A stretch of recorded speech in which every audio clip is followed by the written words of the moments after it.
Hello students, HC Verma second part solution का episode number 2 लेके आ गया हूँ। हम लोगों ने पहला एपिसोड देख लिया। पहले एपिसोड के अंदर हम लोगों ने 7 क्वेश्चन सोल्व किए थे। 7 questions we have solved of HC Verma electrostatic chapter 29। ठीक है, इस पर्टिकुलर एपिसोड में कुछ और क्वेश्चंस हमने सोल्व करेंगे। तो अगर आपने पहली वीडियो नहीं देखी है HC वर्मा सॉल्यूशंस की, तो पहले आप वो खत्म कीजिए, उसके बाद आप लोग इस वीडियो पे आइए। तो शुरू करते हैं। मैं स्टार्ट कर रहा हूं प्रॉब्लम नंबर 8 से बच्चों। 8th प्रॉब्लम से शुरू कर रहा हूं क्योंकि 7 हम सोल्व कर चुके हैं। 8th प्रॉब्लम एक अच्छी प्रॉब्लम है, एक बड़ा बेसिक सा कंसेप्ट है 8th प्रॉब्लम के अंदर, जो हमें आना चाहिए और जो हमारे लिए काफी इंपॉर्टेंट होगा। और ये डायरेक्ट पूछा जा सकता है बच्चों। क्या है? आपको बोला गया है बेसिकली कि दो चार्जेस जो कि 1 सेंटीमीटर की डिस्टेंस पे हैं, 2 चार्जेस हैं जो कि 1 सेंटीमीटर की डिस्टेंस पे हैं, उनके बीच लगने वाला मिनिमम फोर्स आपको फाइंड आउट करके बताना है।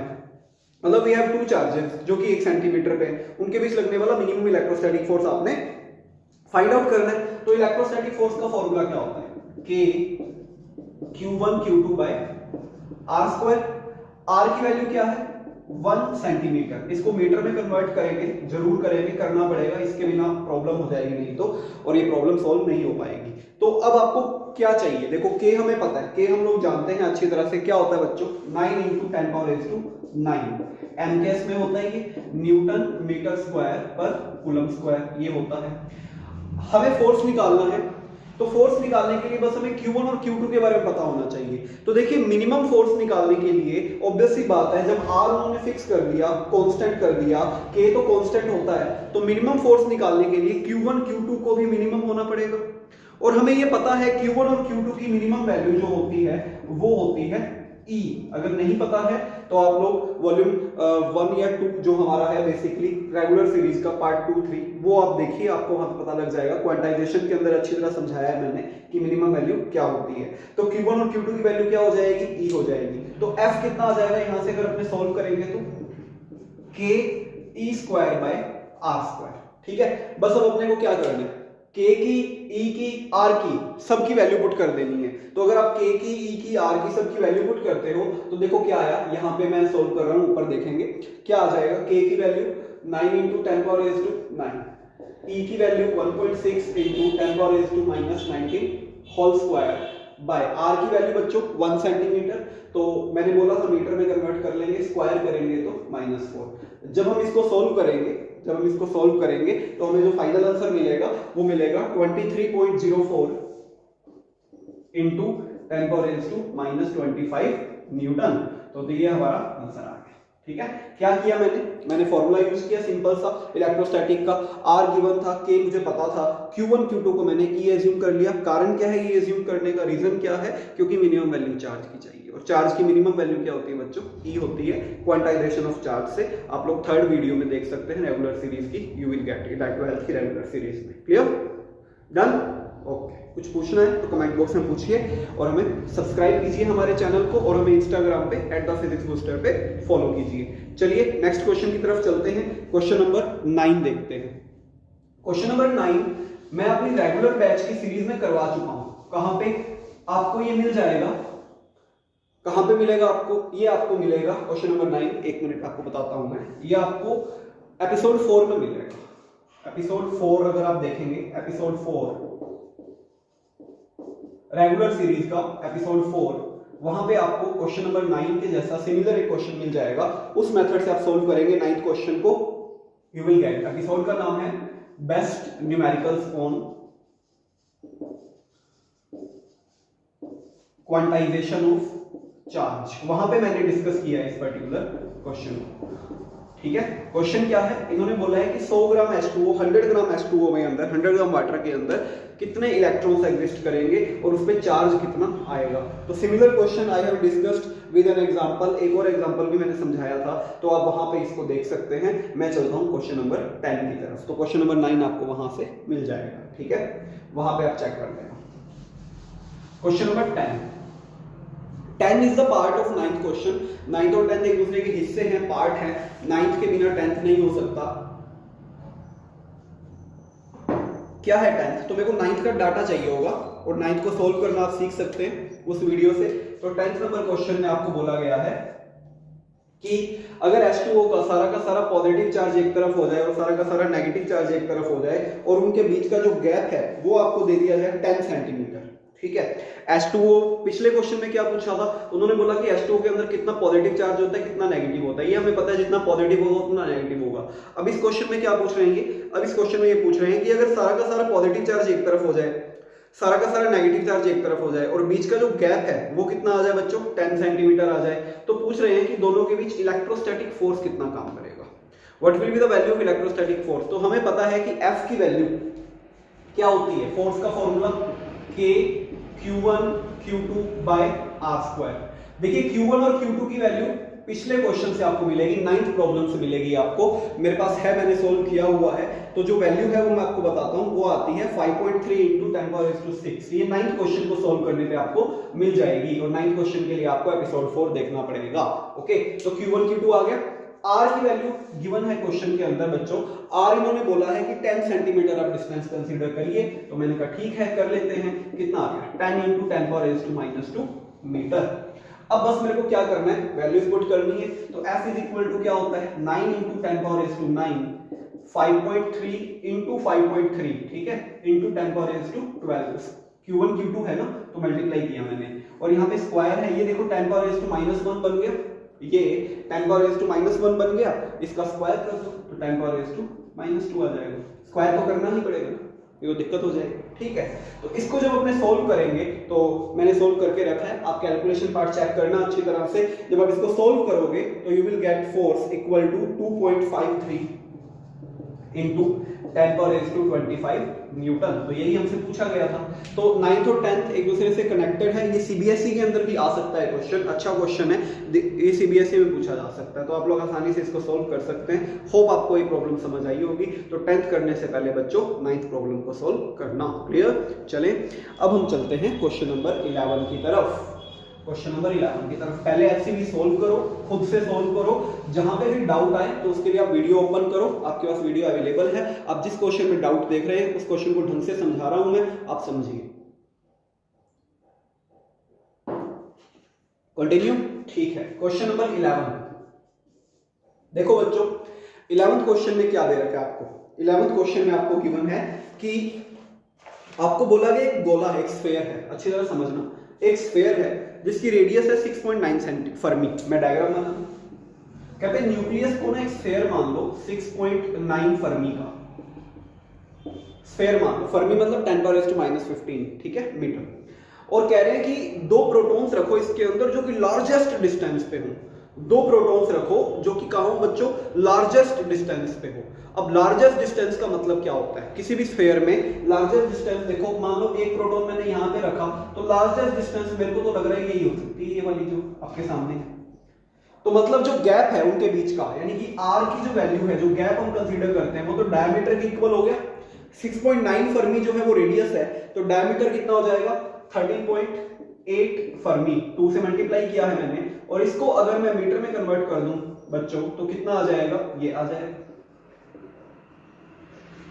13.8 इंटू 10⁻⁻15 मीटर आ जाएगा, ठीक है।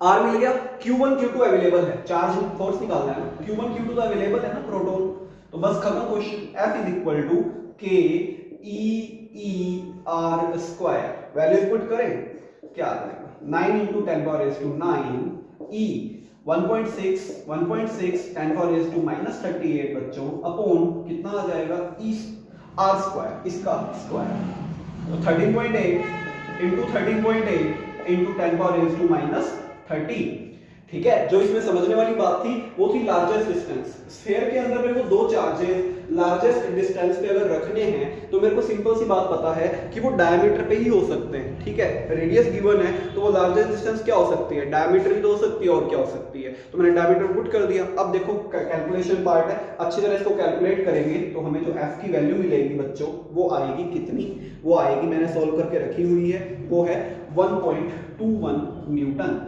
ठीक है। अब इसमें एक सेकंड पार्ट पूछा गया है कि अगर इन दोनों के बीच, ये आंसर आप नोट करिएगा, समझिएगा क्वेश्चन को। इसका सेकंड पार्ट क्या है, अगर इन दोनों के बीच फोर्स रिपल्शन का काम कर रहा है, ऑब्वियस सी बात है दोनों पॉजिटिव चार्ज है तो फोर्स तो रिपल्शन का ही लगेगा, ठीक है, अट्रैक्शन तो हो नहीं सकता। क्वेश्चन ये पूछा गया है कि अगर इन दोनों के बीच बच्चों रिपल्शन का फोर्स काम कर रहा है, रिपल्शन अगर यूज हो रहा है, तो ये न्यूक्लियस को तोड़ के निकल क्यों नहीं जाते, मतलब फ्लाई क्यों नहीं जाते, प्रोटॉन तो उड़ जाने चाहिए। तो यहाँ का आंसर आता है इसका, इसको डिटेल में हम आगे 12th में पढ़ेंगे, न्यूक्लियस चैप्टर के अंदर डिटेल में अगर इसकी बात करें तो क्या होता है, दो प्रोटॉन्स के बीच लगता है न्यूक्लियर फोर्स, ठीक है, दो प्रोटॉन्स के बीच न्यूक्लियस के अंदर लगता है न्यूक्लियर फोर्स, और चार्ज की वजह से लगता है इलेक्ट्रोस्टैटिक फोर्स। न्यूक्लियर फोर्स की नेचर होती है अट्रैक्ट करने की, और इलेक्ट्रिक फोर्स या इलेक्ट्रोस्टैटिक फोर्स यहां पे लगता है रिपल्शन का।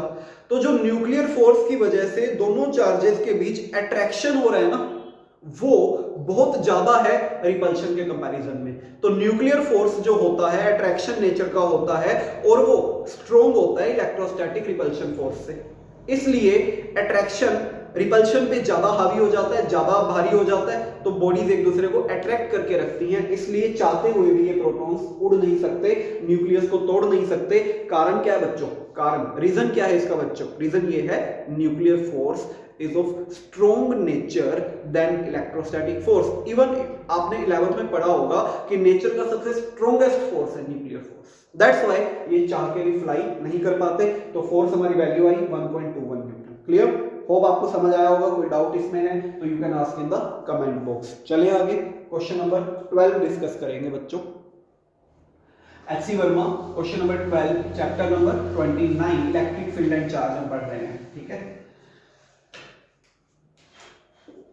देखो भाई 12th नंबर क्वेश्चन में आपको बोला गया है कि दो स्फीयर्स हैं, इंसुलेटिंग स्फीयर, मतलब दोनों पे चार्ज नहीं है।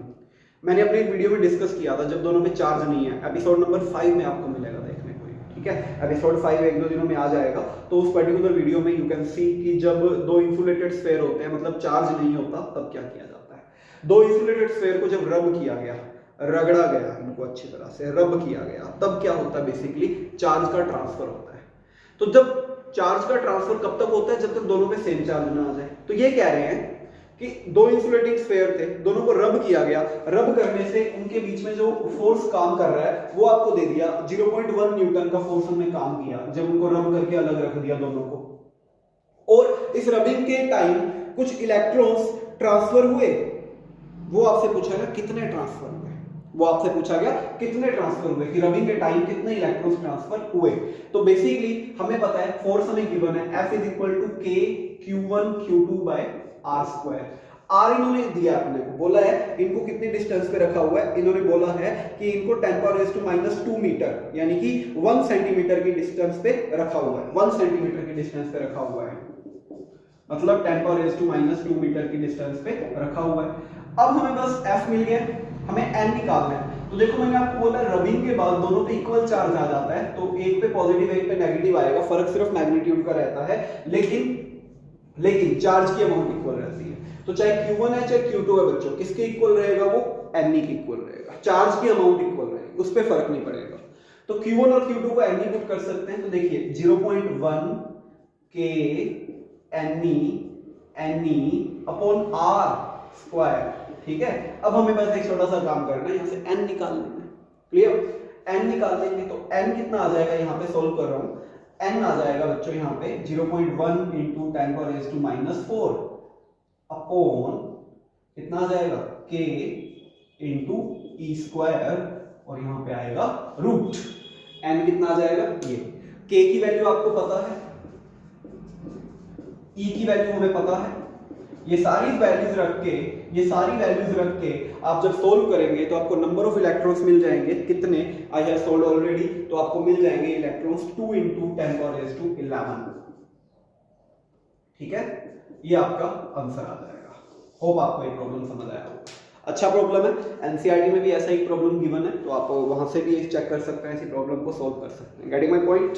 कोई दिक्कत इसमें, कुछ पूछना चाहते हो तो कमेंट बॉक्स में पूछ सकते हो, ठीक है। तो क्या किया मैंने, ये इक्वल क्यों रखा, डाउट आने का रीजन हो सकता है कि इक्वल क्यों रखा बच्चों, क्योंकि रबिंग हुई है, रबिंग के बाद दोनों पे सेम चार्ज आ जाता है। अब आप चाहो तो यहाँ पे इसको प्लस इसको माइनस लिख सकते हो, कोई प्रॉब्लम नहीं है, इसको प्लस इसको माइनस, फिर आप कहोगे आंसर माइनस में आ जाएगा, नहीं ऐसा नहीं होगा, क्योंकि ये फोर्स जो है अट्रैक्टिव नेचर का है, मैंने तो दोनों तरफ मैग्नीट्यूड लिया है, इसलिए मेरे को कोई दिक्कत नहीं हुई। ये फोर्स अट्रैक्टिव नेचर का है और जनरली अट्रैक्टिव नेचर के फोर्सेस को नेगेटिव से शो किया जाता है और रिपल्सिव नेचर के फोर्सेस को पॉजिटिव से शो किया जाता है, इसलिए आपको कोई प्रॉब्लम नहीं होगी। आप चाहे ऐसे करो, चाहे आप माइनस यहाँ पे यूज करके और माइनस यहाँ पे यूज करके आप सोल्व कर सकते हैं, ठीक है। तो इस तरह से आप क्वेश्चन कर पाओगे। डन, चले अगले क्वेश्चन पे, क्वेश्चन नंबर 13 को डिस्कस करते हैं। देखिए 13 नंबर क्वेश्चन में हमें बोला गया है NaCl is bound taking separation. NaCl में उसको बाउंड किया हुआ है, उसमें देखो NaCl का मतलब क्या है, बेसिकली हमें पूछ रहे हैं उसमें जो चार्जेस है उनके बीच फोर्स कितना काम करेगा। NaCl का मतलब है Na प्लस और Cl माइनस, मतलब प्लस ई चार्ज और माइनस ई चार्ज, दो चार्जेस हैं, सिंपल सा क्वेश्चन है, थोड़ा लैंग्वेज अच्छी कर रखी है और कुछ नहीं है। +1 -1 या प्लस सी माइनस सी, दो चार्जेस है बच्चों, उनके बीच का सेपरेशन उन्होंने दे रखा है। सेपरेशन कितना दिया हुआ है, उनको सेपरेट किया हुआ है बच्चों, कितनी डिस्टेंस पे, बोला गया है 2.75 इंटू 10⁻⁸ सेंटीमीटर पे उनको सेपरेट किया गया है, ठीक है। पूछ रहे हैं कि दोनों के बीच फोर्स कितना लगेगा, तो वही इलेक्ट्रोस्टैटिक फोर्स का question, F is equal to K Q1 Q2 by R², that's it, ठीक है। अब आपको करना क्या है, Q1 की वैल्यू E, Q2 की वैल्यू मैग्नीट्यूड के साथ रखना है तो E रख दो, नहीं तो माइनस E रख दो। मैं आपको बार बार कह रहा हूं, अगर आपका आंसर माइनस में आता है तो अट्रैक्टिव नेचर को शो करता है, अगर आपका आंसर प्लस में आता है तो वो रिपल्सिव नेचर को शो करता है, इस बात को बस ध्यान रखना। और ज्यादा कोई माइनस प्लस का चक्कर नहीं है यहाँ पे। माइनस में आता है तो किसको शो करता है बच्चों, अट्रैक्टिव नेचर को शो करता है, और प्लस में आता है तो किसको शो करता है, रिपल्सिव नेचर को शो करता है। तो Q1 Q2 E, R की वैल्यू ये रही, इसको कन्वर्ट कर लेना मीटर में।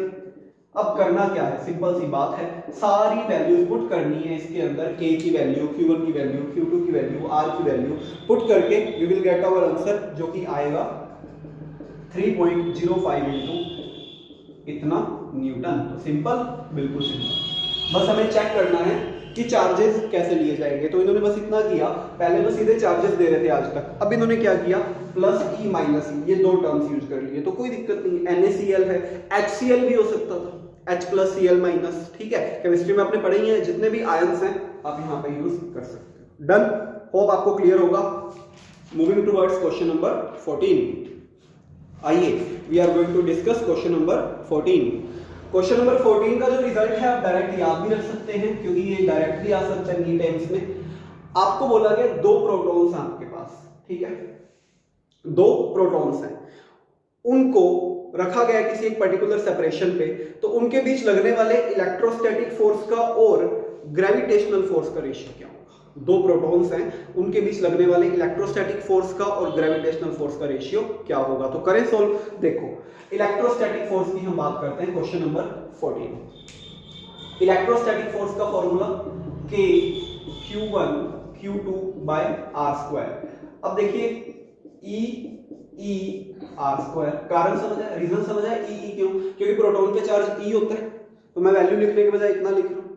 ग्रेविटेशनल फोर्स क्या होता है, ये Fe लिख दिया हमने और ये Fg लिख दिया, G m1 m2 bye R²। तो ये हमारा इक्वेशन नंबर 2 आ गया। अब अगर हम रेशियो निकालें Fe बाय Fg, तो देखिए इक्वल सेपरेशन होने की वजह से R से R कैंसिल हो जाएगा, K Q1 Q2 या K E² लिख लूं सीधा सीधा, G मास तो सेम ही होगा दोनों प्रोटॉन्स का, मास तो सेम होगा ना दोनों प्रोटॉन्स का, तो G m², बस अब वैल्यूज पुट करनी है और हमारा आंसर आ गया 9 × 10⁻⁹, 1.6 × 10⁻⁻19 स्क्वायर। G की वैल्यू 11th क्लास में पढ़ी होगी, क्या होती है 6.67 × 10⁻⁻11, और मास ऑफ प्रोटॉन याद होना चाहिए, इंपॉर्टेंट मास है, जो कि न्यूट्रॉन से थोड़ा सा कम होता है।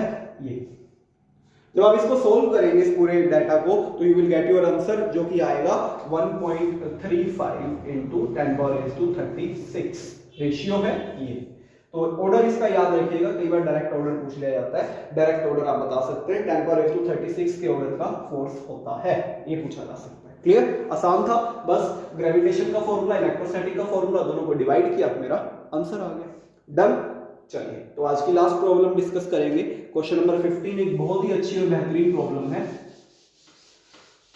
अगर आप देखें तो पहले 15 प्रॉब्लम्स के अंदर ये one of the best problems है, 15th प्रॉब्लम। इसमें दो पार्ट है, पहला पार्ट सोल्व करेंगे, पहला पार्ट यूनिट डायमेंशन चैप्टर से है। मैंने concept of the day series में आपको कंसेप्ट ऑफ द डे में जो फोर्थ कंसेप्ट आपसे डिस्कस किया है, फोर्थ एपिसोड डिस्कस किया है, उसी से रिलेटेड यूनिट डायमेंशन का प्रॉब्लम है। तो अगर आपको और अच्छी तरह इस चीज को समझना है तो एपिसोड 4 देखो अच्छी तरह से, आपको ये क्वेश्चन समझ आ जाएगा। क्या बोला गया है, उन्होंने बोला कि अट्रैक्टिव फोर्स है F is equal to C e power raise to minus KR by R square. पहले तो मैं आपको एक चीज क्लियर कर दूं, ये E वो नहीं है जो अभी तक हम पढ़ते आ रहे हैं, कौन सा, इलेक्ट्रोस्टैटिक वाला या चार्ज वाला, नहीं, ये मैथ्स का E है, ये मैथ्स का E है, ये एक्सपोनेंशियल होता है, तो कंफ्यूज मत हो जाना, जनरली बच्चे कंफ्यूज हो जाते हैं। ये वो E नहीं है जो चार्जेस के बीच की बात हो रही है, चार्ज ना, ये एक्सपोनेंशियल वाला E है, और ये वो K नहीं है जो कूलम्स कांस्टेंट है, ये कुछ और कांस्टेंट है, कूलम्स कांस्टेंट नहीं है। तो थोड़ा ध्यान रखना इस चीज को। आपको बोला गया कि C की डायमेंशन बताओ और K की डायमेंशन बताओ, ठीक है। तो देखो मैंने आपको कंसेप्ट ऑफ द डे में बताया था, जब अगर आप उस वीडियो को अच्छी तरह देखें तो आप लोग C और K दोनों की डायमेंशन निकालने में कामयाब हो जाएंगे। तो उस वीडियो को अच्छी तरह देखो, concept of the day episode 4 अच्छी तरह देखोगे तो आप अपने आप मेरे को C और K का आंसर बता पाओगे। तो उस वीडियो को पहले देख के मेरे को C और K का आंसर आप कमेंट बॉक्स में पुट करेंगे कि C की यूनिट क्या होगी और K की यूनिट क्या होगी या डायमेंशन क्या होगी। मैं आपके आंसर का वेट कर रहा हूँ। इसका सेकंड पार्ट मैं आपको सॉल्व करवाता हूँ, आ जाइए। सेकंड पार्ट क्या है, सेकंड पार्ट में आपको बोला गया है, वैल्यूज दे दी गई है, क्या, K की वैल्यू कहते हैं कि 1 फर्मी इनवर्स है, ठीक है। R की वैल्यू आपको दे दी गई है 5 फर्मी, गैप दे दिया गया है, ठीक है। और आपको बोला गया है कि ये जो फोर्स है, ये जो फोर्स है ये इलेक्ट्रोस्टैटिक्स फोर्स के इक्वल है। कौन से इलेक्ट्रोस्टैटिक के फोर्स के इक्वल है, 2 प्रोटॉन्स के बीच का। ये जो फोर्स है हमें गिवन है, ये जो क्वेश्चन में, ये 2 प्रोटॉन्स के बीच का इलेक्ट्रोस्टैटिक फोर्स जितना होता है उसके इक्वल है। तो हम यही काम करेंगे, ठीक है। तो देखो मतलब इस पर्टिकुलर फोर्स को जो उन्होंने अट्रैक्टिव फोर्स दिया है, इसको मेरे को 2 प्रोटॉन्स के बीच के अट्रैक्टिव फोर्स के इक्वल रखना है, सॉरी रिपल्सिव फोर्स के इक्वल रखना है। तो प्रोटॉन्स के बीच repulsive force K E by R square. मैं पहले बता दूं, ये K कूलम्स कांस्टेंट है और ये चार्ज है, ध्यान रखना। और दूसरा जो फोर्स है C E minus K R by R square, ये E और K डिफरेंट है, ये दोनों अलग अलग हैं, दोनों को इक्वेट करने को बोला गया है। तो K E square by R square C E minus K R by R square. तो R स्क्वायर से R स्क्वायर कैंसिल, हमें C की वैल्यू निकालनी है। तो C कितना आएगा बच्चों, यहां से K E square by E power raise to minus KR। अब आपको एक काम करना है, सारी वैल्यूज पुट करनी है। ये K है कूलम्स कांस्टेंट, इसकी value 9 × 10 power raise to 9। E है charge 1.6 × 10 power raise to minus 19। इस K की वैल्यू गिवन है, देखो ये रही 1 फर्मी इनवर्स, और इस R की वैल्यू गिवन है 5 फर्मी, ठीक है। मैं अब एक छोटा सा काम करूंगा, सारी वैल्यूज K की वैल्यू, स्मॉल k की वैल्यू, E की वैल्यू, R की वैल्यू पुट कर देता हूं और देखता हूं मेरे को क्या मिलेगा। तो देखते हैं क्या मिलता है। तो C आएगा यहां से, K की वैल्यू पुट करी 9 × 10 power raise to 9, 1.6 minus 38 upon E power raise to minus K कितना है 1 fermi inverse, 1 fermi inverse into 5 fermi. तो देखो फर्मी से फर्मी इनवर्स कैंसिल हो गया। फर्मी इनवर्स का मतलब क्या होता है, 1 बाय फर्मी। तो देखो मेरे पास ओवरऑल ये चीज आ गई है C। इसको सोल्व करके कोई डाटा आएगा 9 × 10 पावर रेज टू 9, 1.6 माइनस 38 और ये ऊपर आके E power raise to minus 5, ठीक है। ये E मैथमेटिक्स का है, मैंने आपको बताया था एक्सपोनेंशियल। इसकी वैल्यू होती है, इसकी वैल्यू होती है 2.7 अप्रोक्सीमेटली। आप 2.8 ले सकते हो इसका अप्रोक्सीमेटली। तो बस आप E की जगह आप 2.8 पुट कर दो, क्योंकि मैथ्स का E है। आप सब कुछ सोल्व करेंगे तो आपको C मिल जाएगा बच्चों, कितना, C equal to 3.4 × 10 power raise to, ये मिल जाएगा, ठीक है। ये हमारा आंसर है। बहुत अल्टीमेट क्वेश्चन था, बहुत अच्छा क्वेश्चन था, अच्छी खासी कैलकुलेशन इंक्लूडेड थी इस क्वेश्चन में। अच्छी तरह वीडियो को पॉज करके स्लो करके जैसे देखना चाहते हैं इस क्वेश्चन को वापस समझिए, आपको सब समझ आता है। ठीक है, मिलते हैं नेक्स्ट एपिसोड में। एचसी वर्मा के आगे के सॉल्यूशंस लेके आऊँगा बहुत जल्दी आपके पास में। आप लोग चैनल को सब्सक्राइब कीजिए, @thePhysicsBooster को फॉलो कीजिए, शेयर कीजिए। ठीक है, till then take care, bye bye, मिलते हैं नेक्स्ट वीडियो।